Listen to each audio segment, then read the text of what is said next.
Здравейте отново! Днес реших да снимам едно ново видео на тема любимците ми през 2016 година в грижата за кожата. Като цяло не съм много добра с грижата за кожата на лицето си, но имам някои продукти, които съм натрупала и използвам редовно, колкото най-често мога. И искам да ви споделя моите впечатления от тях. Начало имам две маски за лице, които много се приличат. Става въпрос за маската с кал на Sephora и маската на L'Oreal от новата им, вече не толкова нова серия, с глина. И двете имат един такъв цвят. Имат подобен сивкав цвят, но разликата е, че тази на Sephora има едни частици, които при отмиване вършат общо взето работа на ексфолиант и допълнително допринася към маската, а тази на L'Oreal е гладка. В ефекта няма голяма разлика, но все пак предпочитам тази на Sephora, защото, както споменах, дори ексфолира кожата. Естествено, има голяма разлика в цената.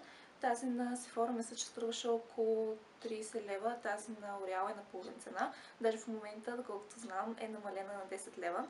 Така че, ако имате нужда от маска, почистваща, да се води по принцип за glow, за блясък, озаряване, препоръчвам тази на L'Oreal.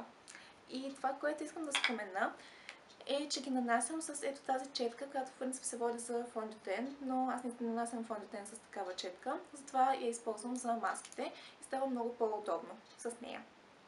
Следващия ми любимец е ето този почистващ гел на Марио Бадеско.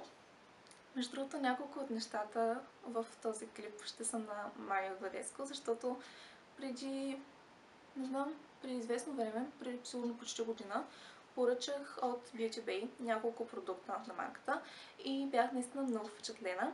Този почистващ лосьон се води против акне. Аз акне нямам, но от време на време имам разни пъпки, които избиват и се старая по всякакъв начин да ги премахна.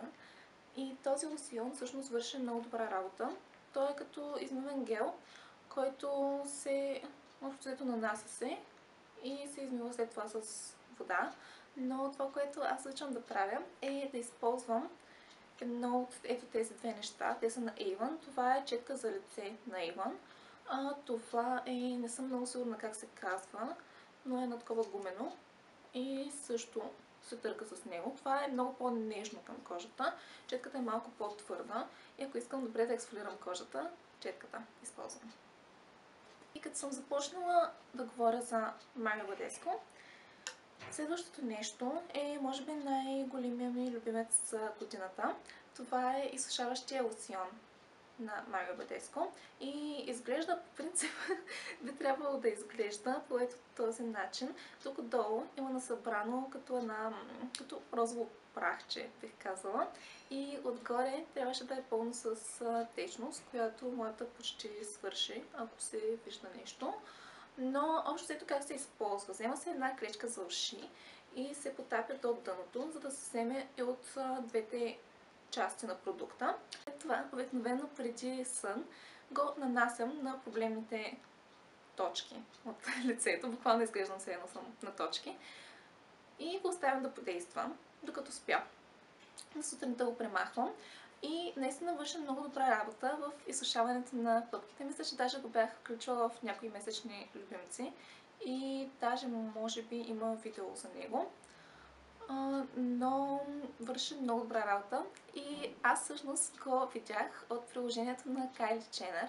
Тя беше споменала, че това е любими продукт срещу пъпки и наистина се заслужава. Струва ми се, че около 17 евро. И получавате безплатна доставка, като го поръчате от Beauty Bay. Май беше на 18 евро, нещо такова. Също продукта на Марио Бадеско, третия в това видео, който ще спомена, е този спрей за лице с алое, билки и розова вода. Много хидратиращо действа. Аз имам по-малката опаковка, която е от 118 мл. Мисля, че имаше и 250, ако не се лъжа, по-голяма. Много ми харесва, защото много хидратира кожата. Обичам да го използвам след като съм тренирала, за да се освежа. Или след като нанеса грим, преди да нанеса грим, сутрин, като стана, вечер преди лягане. Общо след това е един мултифункционален продукт, който няма да... никой не е излишен. И моята кожа по принцип е комбинирана, но в момента е по-суха и имам нужда от много хидратация. И като говорим за хидратация, следващия ми любим продукт през 2016 е ето това. Това е едно малко бурканче с кокосово масло, което вече е напълно изхабено, но имам едно друго по-голямо, което ще отворя скоро. Как използвам аз кокосовото масло? Мисля, че даже бях направила пост в блога, ако така ще го оставя долу в описанието. Вече го използвам вечер за премахване на грим. Малко количество от кокосовото масло на пръстите си и го затоплям. То веднага се разтапя и го нанасям най-вече на очите, когато имам доста очен грим, който искам да премахна. И след това вече вземам кърпичка за почистване на грим и изчиствам останалото, след което вземам тампончета, напоени с мицеларна вода и така още веднъж изчиствам. Ако имам много тежък грим, също минавам и с ето този лосьон на Марио Badescu след това. Но общо взето най-вече използвам кокосовото масло и кърпички за грим, мицеларна вода и това е. Също кокосовото масло може да се използва за хидратация на кожата, вместо хидратиращ крем или преди хидратиращ крем. Така, за балсам на устни, като олио за коса и като маска за коса. И много харесвам, защото е един наистина мултифункционален продукт и ако не сте пробвали, време е. И също така го използвам дори за готвене понякога. Така че това определено е един любимец, който влиза в почти всички категории. И едно друго олио, за което бях говорила наскоро, е ето това Biohautiol на Natur Cosmetic от Kneipp, немски. То всъщност се води нещо като мостричка, защото е 20 мл, но понеже е олио, такова малко количество стига за доста време. И бях споменала, мисля, че отново в някои месечни любимци, че открих, докато правих крема на една моя приятелка, как да го използвам най-добре. Нанасям върху четката преди фондитен на няколко капчици, след което отгоре слагам фондитен и разнасям така по лицето. И това за суха кожа е просто перфектно, защото се получава един много естествен блясък на кожата и изглежда много здрава, много добре. Естествено, ако имате мазна кожа, определено това не е за вас, но ако имате суха кожа и не искате фондитенът ви да изглежда кейки, както се казва, определено трябва да пробвате ето такъв начин, метод за нанасене. Естествено, не е нужно да е точно това олио, но аз това съм пробвала и действа за мен. То също е мултифункционално олио и може да се използва за коса, за лице, за където ви хрумне, за тяло, но аз го използвам по този начин. Следващия продукт е един балсам за устни. Преди няколко месеца, когато се застуди общо взето, устните ми започнаха изключително много да се напукват и общо взето нищо не можеше да ги спаси. Наистина в отчаяно положение. Получаваха ми се пукнатини в краищата на устните и постоянно бяха кървави и много... като цяло беше много болезнено. Но нещо, което долу-горе ги балансира и ги съживи малко, беше първо, че спрях да нося червила изобщо. И второ, отидох в аптеката и им казах, трябва ми нещо наистина много силно, което да помогне за сухотата на устните ми. И те ми предложиха ето този балсам за устни на Yuri H. Не съм много сигурна как се казва. Това е хидратиращ балсам за устни. И това, което ми харесва, е, че идва в такава опаковка и вътре имате като гел, който се изстисква и се нанася на устните. Понеже не е в стик, а е като кремче, означава, че е по-хидратиращ и по-силен като действие от нормалните, които се предлагат като стик. Също така знам, че балсамът на Nuxe, който е Ref de Mille, мисля, че се казва, не съм много добра с френския, е доста хвален от доста блогърки. но като цяло не съм фен на балсамите за устни, които са в бурканчета, защото ми е много нехигиенично да бъркаш с пръст си да го нанесеш. Като цяло не е много удобно, защото имам дълги ногти и винаги балсама се загреща под ногтите ми, което никак не е приятно. Затова препоръчвам ето този продукт.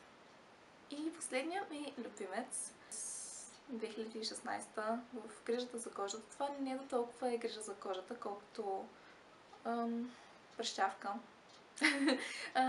Ето този лосьон за изкуствен тен на Saint Moritz. Знаете, че аз имам много светла кожа и като цяло ми е много трудно да преживявам без изкуствен тен, защото изглеждам направо болнава, когато нямам нищо нанесено на лицето. И хората ме питат, ама добре ли си, ама да не припаднеш, ама изглеждаш много бледа, ама има ли ти нещо, което не е така, аз просто нямам никакъв цвят в лицето. И това ми помага да изглеждам здрава, общо взето. Аз съм го с една ръкавица, която няма да показвам. Ужасно ръкавица с изкуствен тен. Нанесам го почти само на лицето и на врата, най-много на деколтето, защото зима е, смисъл. Няма смисъл. И нанасям го вечер и на сутринта го отмивам. И се получава един доста... Първият ден е малко шокиращ цвят, но когато се нанесе фондитен отгоре, изглежда напълно нормално и през следващите дни, когато започне да избледнява, изглежда много добре и много здравословен вид предава на кожата. Аз между другото имам видео за изкуствения тен и как аз използвам изкуствен тен, така че ще оставя линк към него долу в описанието. И това още взето са моите любими продукти в категория грижа за кожата през 2016 година. Вече малко е към края на януари, но все пак исках да пусна това видео, защото реших, че може да е полезно за някого. И надявам се да е било така. Ако клипът ви е харесал, не забравяйте да се абонирате за канала ми, да го харесате, да коментирате. И това е общо взето от мен за днес. Чао! Много ме се спи, защото от няколко вечери не мога да се наспя нормално и ставам рано сутрин. И мисля, след като снимам това видео, да си легна да спя.